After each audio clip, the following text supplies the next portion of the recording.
we are now going to dive into a very deep discussion on immigrant storytelling as a part of, not something separate from, the American narrative.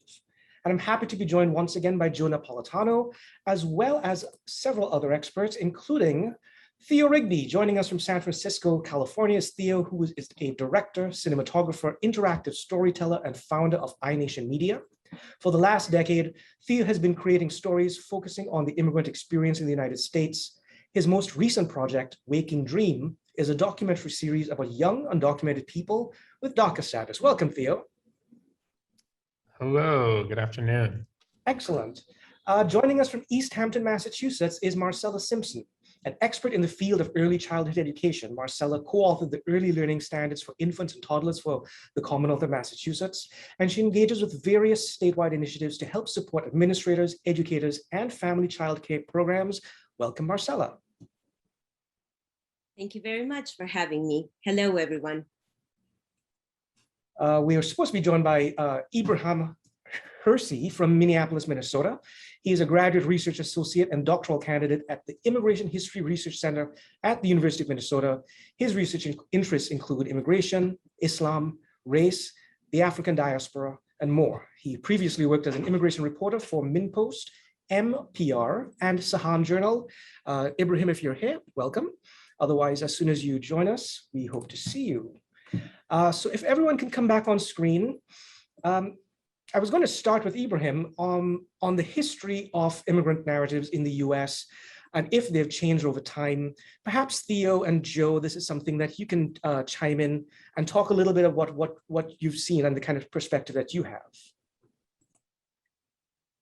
Sure. I mean, I could talk just for a moment in doing research for my book.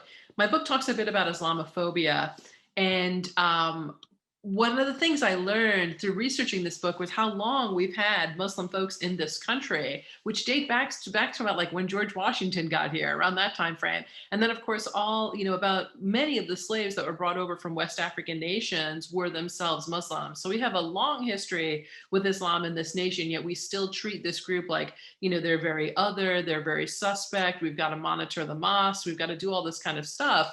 This really high level surveillance of people who have been with us very peacefully for a very, very long time. But again, I think Maria Hinojosa made this wonderful point about, already immigrants lived under suspicion for decades, and then you have 9/11, and then you have this terrorist element itself, which is really painful. And it of course makes folks who follow Islam not want to raise their hands and make sure that their voices are heard or that their civil rights are honored, because they're a group that just feels so marginalized and under suspicion. And the child at the heart of my book, The School I Deserve, is a Muslim young woman from Africa. And so she was trying to kind of raise her hands and ask for her rights educationally, just as Trump was coming to power. That federal lawsuit came about in 2016, weeks before his election, which was an extremely difficult time for a dark-skinned African Muslim refugee girl to go to a federal court in front of a white conservative judge and fight for her academic rights. But that's exactly what she did, and she won.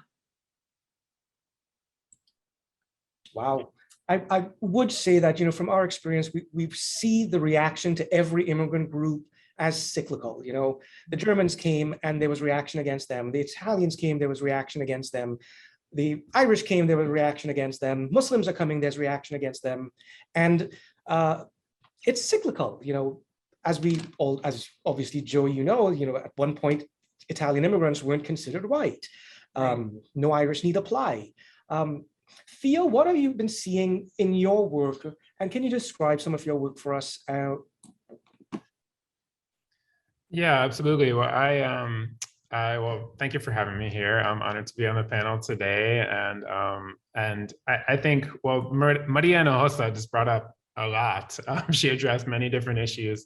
And, I make documentary films that kind of provide different entry points into the conversation around this incredibly complex and divisive issue of immigration in the US. And, I make films that mostly working with mixed status and undocumented communities, showing the many different walks of life and many, I feel like we often focus on the struggles and the obstacles and the pain and the trauma of immigrant communities. And I also try to include some of the joy and the love and some positive things that are happening in immigrant communities, because there are so many. And one thing that Maria brought up is this characterization of immigrants as terrorists, of the other, of the beginning of Donald Trump walking down those stairs and saying that Mexicans are criminals and rapists. And we're talking about the narrative, and I just wanted to point out how her characterization, of this, of how immigrants are seen as directly related in the media and in popular, storytelling. Just looking at films, at movies and TV, for decades and decades and decades, if you like, there are stories of Muslim and Latinx, actors trying to get a job in Hollywood. One of the only roles you could get as like a Muslim actor in the 70s, 80s, 90s is like terrorist number one, terrorist number two. For Latinx actors, it's like gang member number one, gang member number two, right? There are really incredibly skewed, very negative stereotypes of immigrant communities portrayed in popular culture for many, many decades. And when Black Panther came out just a couple years ago, it was a huge story. There's an all Black cast. Oh my goodness. A couple years later, Crazy Rich Asians comes out. They're all Asians in one movie that's like coming from Hollywood, and it was a big deal and a big story. So I just wanted to point out how how far we've come and how much further we have to go, where having an all Black cast in a big like action movie is like not a big story. It just is. And same thing for all immigrant communities. So I just wanted to point out how these negative stereotypes are reinforced again and again and again through popular culture that make it very difficult to kind of push and shift that narrative and do the narrative change work that we're all working towards here. So you mentioned popular culture. Of course, that's a huge force. Joe, who else is in control of the narrative? Why are we so susceptible to the particular negative deficit-based narrative that we keep being fed? I mean, I really don't like a lot of the words that are used to describe immigrants, particularly a word that journalists, I think, falsely see as neutral, which is surge. Surge shows up a lot, and it's always something I really bristle against because it is often used as a military term. And it also is like this uncontrollable flow that it's just, we call people migrants. They're just people. And I wish we would say, there are some thousand people at the border waiting under it. But when we say all of these words that put distance between ourselves and the folks who are seeking shelter here, it's easy to chip away at their rights. It's easy to shut down the asylum seeking process in this nation, which is just stunning that we just were not accepting asylum applications for years under Trump. And today, that's really horrific. But I think when you have all this language around othering groups of people who are coming, they are people. And sure, we need immigration, laws. We don't just open all of our nation's borders and whoever wants to come in comes in. I think that's, not what we're all seeking, but just the humane treatment of people coming to this country for asylum, taking that militaristic language out of it. I had a story recently in which an editor wanted to use a picture of children waiting at the border. It was because that's what the story was about. The story was about how they were studying in their time as they were waiting. They were studying. They had books. They actually had little laptops that were donated, and they were working every day doing some amount of studying. But the photos that he wanted to use for the story were of them. There was one of them just like hands out at the border, kind of catching food that a white person was throwing at them and catching supplies a white person was throwing. And it was just this picture of desperation, this picture of just need, this picture. And it was like, that's not what this is about. This is a story about agency. It's a story about children taking advantage of the time that they have and some donated materials that they had to better themselves and ready themselves for the public school system. And I definitely think we need to check that white person narrative, someone coming down and throwing some items at some brown people. It's like, oh my God, it's just like the opposite of any picture I would ever want to show of people who are migrating or immigrating or trying to seek shelter here in this nation. You pointed out a lot of the pitfalls of how we talk about, how we visualize the kind of imprint in our minds when it comes to immigrants. Marcela, tell us a little bit more about what some of the pitfalls you see. What are some of the things we should avoid or consider when telling these narratives, whether we are the US born or the foreign born? Thank you. I think that first and foremost, we should be cognizant of all the stress, anxiety, and fear that we are right now facing, especially in this last decade as an immigrant. And when you're telling a story, right, it is very important that we tell that story being mindful of the strength, resilience, and success that that particular group might have, very similar to what Joe is saying. So it's a pitfall if we're thinking that every single immigrant shares the same story, that we're categorizing them under one same place, and not to stop and be mindful about listening where they're coming from and talking about their uniqueness of how they came here to the United States. That's such a terrific point. Ibrahim, I think we have you. Is your audio working? Yes. Okay, perfect. So it's noted that many immigrants leave home with, what's on their back or what they can fit into a suitcase. What are some of the stories that you all have heard about what people choose to bring? How can stories like these really connect with US-born listeners in ways that statistics and other reporting can't? And perhaps, Theo, you can start us off. Yeah, I mean, in Minnesota, I've been covering immigration for the past 10 years, and people talk about how immigrants have not really put down their suitcases. Everybody wants to go back and all. But in reality, I mean, that's a perception that many people have. But in reality, many people are actually not going anywhere. I mean, they have put down their roots here, and they have established families here, and they are as Americans as anyone in this country. So I mean, so that's one thing. But also, I mean, obviously, these people have still relatives back home, have still memories of their neighborhoods and the people that they left behind. So, and a lot of times, especially refugees didn't really have the luxury of bringing things that they would have liked to bring with them here in the United States. So they had to run away for their lives. And, a lot of times people talk about, what did you bring here, with you? And I think I think, when we talk about immigration, it's like we're talking about refugees and we're also talking about immigrants, and there's some variant among them. But for the folks that I have contacted and interviewed in the past, didn't really have the luxury of bringing things with them, even though home is still home to them, and they have memories of their home where they remember things whenever they, wherever they are. Theo, what are some of the stories you've heard, and how can we tell these stories in a way that is inclusive to the US-born, in ways that resonates with them? What resonates with the US-born when it comes to immigrant stories?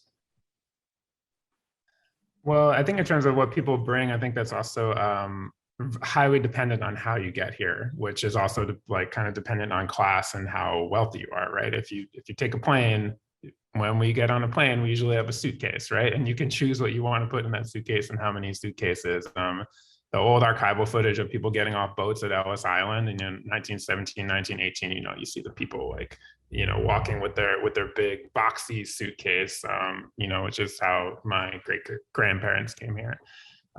People in the caravanas, people who are literally walking from Honduras, from Salvador, do not have big suitcases, because imagine if you're going to walk 1,000 miles and be in trains and buses and be evading capture, you can't carry very much. So when I say people who have come here from Central America through the asylum process, they have like a plastic bag that they got from ICE, that they put any small things that they kind of got from the journey, and they don't really have. They essentially have the clothes on their back. In terms of speaking to the U.S.-born, and again, every election season, it's like the Latinx community is not a monolith. Immigrants are not a monolith, talking about voting patterns. And again, like U.S.-born, U.S.-born is not a monolith. We're so diverse. It's one of the most amazing things about this country is the diversity, right? And I guess from my point of view, I often see the immigrant narrative as in the United States is like hyper focused on the border. And then that very quickly translates to policy, border policy and immigration policy, which needs to be reported on, which needs more reporting and needs so much discussion. But there is so much left out. There's so much left out that, the overwhelming majority of the undocumented community in this country has been here for more than 15 years. It's not like this, like welcome the refugee type of framework. It's more like welcome your neighbor, like your neighbor who's lived there for 15, 20 years, who has kids who go to school with your kid, and then so there's kind of like that whole part of the story in the US that isn't often explored. And I think if this kind of like welcome your neighbor, or just talk to your neighbor and get to know your neighbor, because you'll probably like them and be interested in them, piece. And then on the other side of the border, like the story often stops right at the border. Like we're very US centric in this country. So we're not all that interested in what happens on the other side of the border, as in the root causes. Why are people leaving their country? Who wants to leave your home, pick up everything with nothing but the clothes on your back, and leave everything that you've ever known to a completely uncertain and very dangerous future, right? Nobody wants to do that unless you're really forced to, for a variety of reasons. So I think really digging into and like critically looking at the root causes of what are pushing people towards this country, and then very closely connected, like how is this country, the United States, implicated in creating those root causes that are pushing people towards us. And you would think that perhaps with the Afghan refugees, that this is almost a self-explanatory kind of narrative of why they're fleeing and the U.S. involvement. But you want us to paint a more complex picture. I don't know how receptive people are to that kind of complexity, but that is actually what we do need to do in our messaging when it comes to this, because those are the many different things that will end up reaching the audience.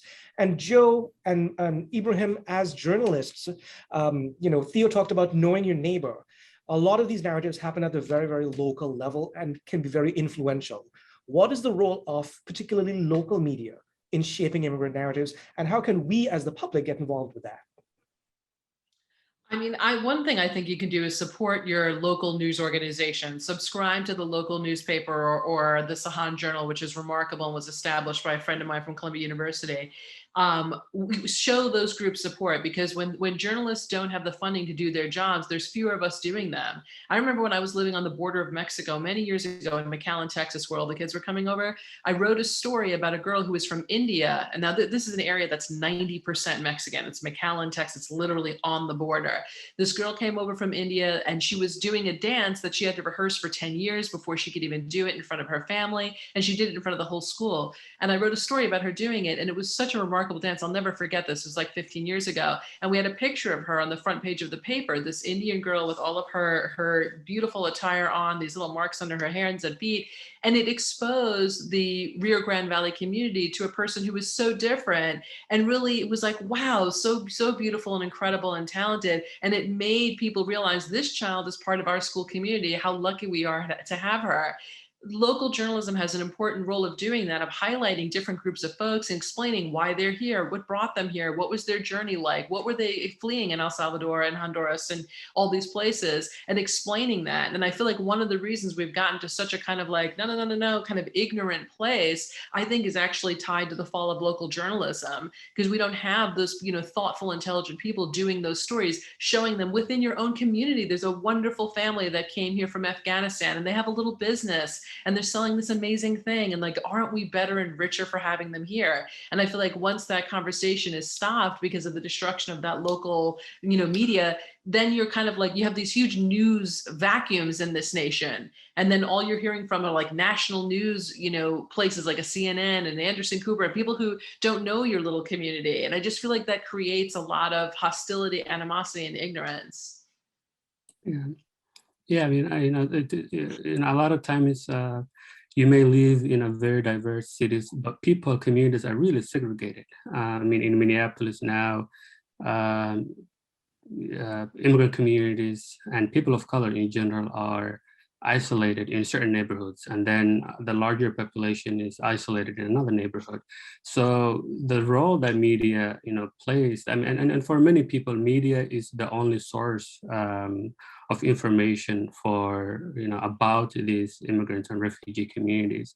If you're not interacting with these, folks, then you don't really know them. So where you turn to about their stories is usually local news organizations. And I think local news organizations do have an important role to play, but unfortunately, for the most part, many reporters are only seeking what we call stories that have a news hook. So if there's anything, if there's no major immigration policy or something big happening, then a lot of news organizations decide to not really pursue or tell these stories. And that's really a big problem. So we need to think about storytelling, not only in terms of what's happening with this community now, but in terms of getting to know them better and telling the story that doesn't really have to have some sort of connection to what's happening in Washington or in Congress. And another important way is supporting local news organizations. The speaker mentioned the importance of helping and being a sustained a donor of these organizations, whether you are just whether they are for-profit or non-profit organizations. Editors and reporters want to tell these stories, but they can't do it without us, the readers. Of course. Marcela, keeping it at that local level, what is the role of faith communities in supporting immigrants, in building up those narratives? How is it relevant to the shaping of narratives today? So the faith communities, I'm going to give my own example of my faith organization and how we've reached out at crucial moments to those who are coming in need. And it's about providing ESL support and bringing all the things that can be offered to make them feel welcome and part of United States, but at the same time, understanding that there is something that we need to learn from them as well. That is not just us pouring out, very similar to what Joe was saying, but also what are the values? What is it that we want to learn from you and get richer just by sharing those values and a similar vision? So I know that there are some entities that are very against helping that otherism, as Joe was pointing it out. But whenever we have an opportunity to come together, then there is a very amazing place for hope, where we can embrace those that are in need and see them in this strength-based approach and not in a deficit way. Thank you. Joe, you talked a lot about children. For you and Marcela, 1 in 4 US children has at least one foreign-born parent. Many of those families suffered through the pandemic because they weren't able to get federal stimulus money. What are some of the ways caregivers and teachers can elicit and honor immigrant stories with children? What can all children, US born and foreign born, learn from hearing these immigration stories? What strategies can you offer in the classroom and out of the classroom? Oh, I'm gonna, I think that's a tough one, but let me raise another kind of similar side issue that I think might be useful here. One thing we do when these children come to our schools is we radically underestimate their intelligence, ability, and potential. We do not screen them for honors programs. By the way, many of them can handle honors programs with scaffolding, which means like additional help, language support, and other. We really squander and waste their talent. So we are not doing an adequate job of admitting these children to our schools immediately, as is required by state and federal law. Admit the child first, worry about the rest of it later. Get rid of the barriers to enrollment, such as asking for Social Security cards, asking for home report cards from their homeland, which they might not have. We do a lot before we even get to that point to keep these children out. And then when we do admit them, sometimes reluctantly, we'll put them in adult education classes, GED classes, out of school literacy programs. That's exactly what happened in the book that I wrote, The School I Deserve. That's what they tried to do to all these kids, keep them out of the school. So I feel like we have hurdles to reach before we even get to what you're talking about, because we need to admit the kids first. We need to screen them accurately, and we need to make sure there are schools in this country, by the way, that use non-language based assessments for honors programs. Let's think about that for a session.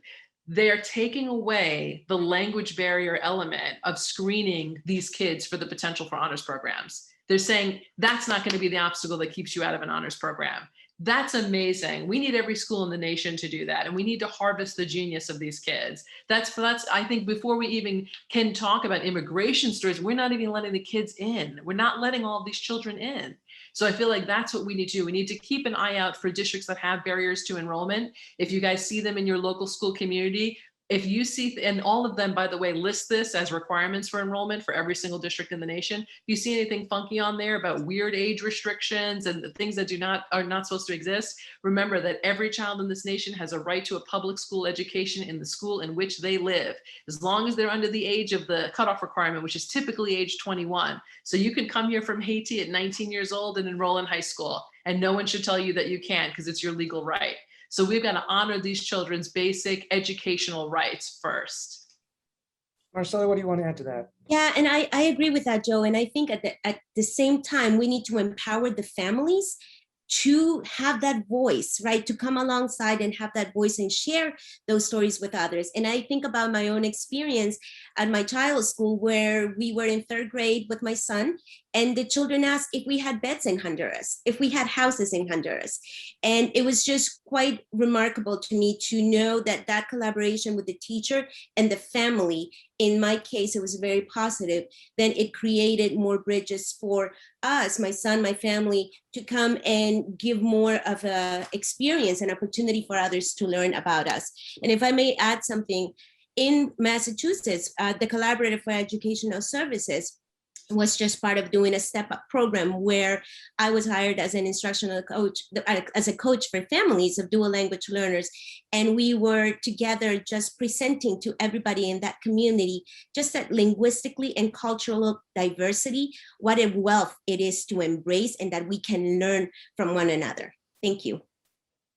Ibrahim, I just wanted to add very quickly to that. And I'm thinking a lot about when a lot of kids come to the US as refugees, some of them are coming from Africa, especially Black migrants and immigrants.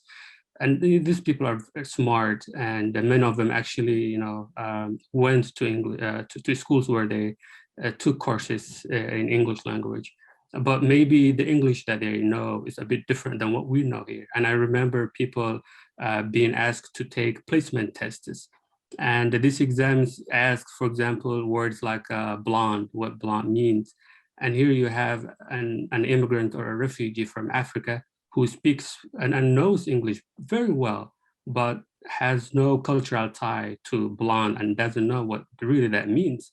And then in these tests, these people are either failed or maybe put a different level of grade because somehow this kid doesn't know what blonde means. So I think we need to also examine and look into the kind of exams and tests that we're having, that we are getting, that we're asking the students to take, and the cultural bias that's in there. Of course. Theo, everything is going video these days. We can't ignore TikTok. Remember Vine. Can you guide us through simple ways of using video effectively to tell these immigrant stories? Yeah, absolutely. And I realize I haven't get so excited about like the wider topics. I haven't talked about my work very much, but I very, very, very firmly believe in the power of story, right? And the power of story to really create these sparks of awareness. You're not going to change someone's, point of view immediately, right away, usually, but to create these points of awareness that then lead to kind of a broader view of the world around them, and then hopefully leading to some sort of action and narrative change, right? So what I do is I make films with immigrant communities, mostly with mixed status and undocumented folks, and I don't like to make like immigration films, because nobody, after like a long week of work and like Friday night, like you cuddle up with your partner, like basically nobody says like, oh honey, I just really want to watch an immigration movie right now. Can we please watch an immigration movie? But people do want to watch films and stories that connect with them, right? About family, about sports, about politics, about, drama, about faith. So I try to make films that address all those things, that happen to feature undocumented folks or mixed status families, right? I'll put my link to my website. My company is called iNation Media, and there's a bunch of free films to watch with educational resources. I know there are a lot of educators in the house. And I think showing these types of films that are complex portraits of immigrant communities to young people, to students, to older students, younger students, whatever students, to faith communities, to whatever community you have, creating a safe space to show a complex portrait of immigrant community and then being able to talk about it. I can't tell you how many times after screenings, I had people come up to me and they're just like, I just didn't know. I didn't know. I have a film about a family being separated by deportation. The parents are deported and their two teenagers stay in the US called Sin País. And, they're just statistics. At that time, 400,000 people were being deported every year under Obama. And, just bringing all those statistics and all the politics and all this noise that's going so fast down to the personal story is just, there's nothing as powerful as that. So I think if people here can, I see there in the chat, there's some storytelling projects that people are already starting themselves. As much as you can do these kind of nuanced, complex layers of immigrant stories that we don't, see in the media, that we don't normally talk about, because a lot of times, like, immigrant stories are, people don't want to talk about them because there's a lot of pain and trauma associated with them. And then those stories get lost. They get lost more and more and more. So one of my projects was just having people tell a little bit about their immigrant story, no matter where they came from, to try to get this idea that we're all connected with some immigrant story at some point in our lives, or some story of migration, unless you're coming from an indigenous community or you were forced to migrate here. And knowing those stories a little bit better, connecting a little bit more, kind of brings us closer and hopefully towards a more welcoming society. Before we wrap this up, I think you really answered Pat's question there of how to gather these stories locally. Before we wrap up, Ibrahim and perhaps Joe, we have this, we're going to have Afghan refugees being resettled in the US. When it specifically comes to refugees, how do we go about telling those narratives? Ooh, like, how do we tell the refugee stories that are coming? I mean, you mean in terms of local journalists writing about these folks and where they come from? I mean, that's one way to get that first draft of history, is to try and connect with immigrant refugee resettlement organizations, which there are like 9 or so around the nation. Connect with them. If I was a local journalist, I would reach out, ask, how many folks are you resettling here? Where are they coming from? Can I talk to 1 or 2? It's a difficult job to do, because these folks who are just getting off the plane often do not want to sit down and tell their life story, or they barely escape, having bullets near their heads. It's a very, very scary time, but a little tenacity and a lot of, being gentle and grateful and, kind will eventually elicit those stories. But I agree that it's very important to get this down and to admit the kids to school immediately, and to just be our best selves and welcome these folks and see ourselves in them. Yeah, and also, these people, even though they're refugees, I mean, these people are coming from, some sort of an actual, living experience in their places. Some people are doctors, some are teachers, some are, they have all these skills that they're bringing to the countries that they're coming in. And a lot of times, I think people, paint these stories as those who are here for government assistance, and they are, doing all these things, and how are we helping them? But also, I think we need to not only think about how we are helping them as Americans, but also how they're helping us and how they're going to contribute to our society. And the background that these folks are coming from in their lives doesn't start with the craziness that we saw in the news. I mean, these people have, as I said, had a real experience, and they are transitioning to a different country, but also they are bringing those skills here to this country. And I think we need to highlight those stories as well, and not just talk about how we are helping them and how these are very poor people who doesn't have anything. Excellent point. And follow these families after they come here. A Syrian family that was resettled in Massachusetts, just outside of Boston, when the pandemic hit. The guy was a tailor. he started making masks for free for people in his community. He got his 4 children to be, helping with the sewing and the cutting. He made over 2,000 masks that ended up in 13 states at the start of the pandemic, when masks were almost non-existent, even for the healthcare providers. So follow these families, continue telling their stories, show that they're learning English, show that they're integrating, show that they're getting jobs, that they want to succeed, that their children are doing exponentially better than they would have had they remained in war-torn countries torn apart by famine, by civil unrest, by natural disaster. Share facts. Ibrahim, you spoke about immigrants from Africa. The most educated immigrants come from where? From Africa. How many people know this? How many people understand these stories? So please, sharing stories, sharing facts, extremely important. Theo has a lot of resources on his website that you can share. Joe's book is coming out momentarily. Joe, do you have a release date?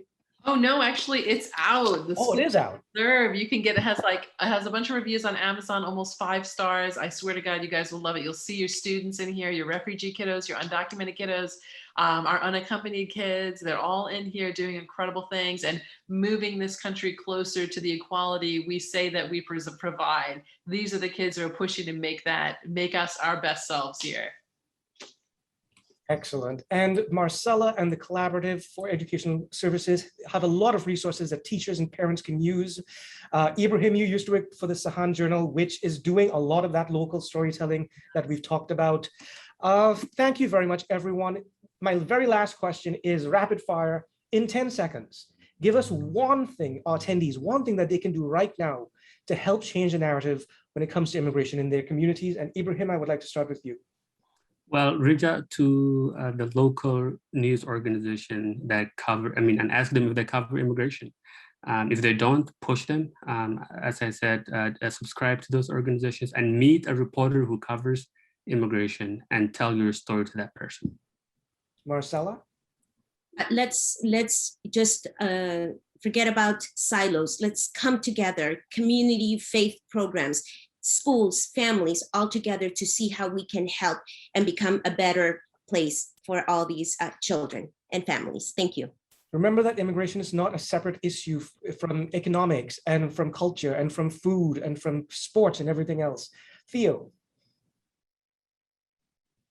Yeah, I think we didn't talk about laws and politics very much, but I would say find the immigrant-friendly, inclusive legislation that's happening in your local districts and support it in whatever way you can, because the laws matter. And when you can, get a driver's license, and when you can get healthcare without worrying that you're going to be put on a list, and when you can have more inclusive laws, not only immigrant communities, but we all rise up. And this transcends politics. You have red states that offer in-state tuition to undocumented immigrants, like Kansas. Massachusetts does not. What liberal bastion? Joe, your final words to us. Look at your local school districts. Look on their enrollment policies. If you see any barriers to enrollment, call the district up. If they don't want to hear from you, call the ACLU. They will send them a warning letter to tell them to stop discriminating against immigrant children.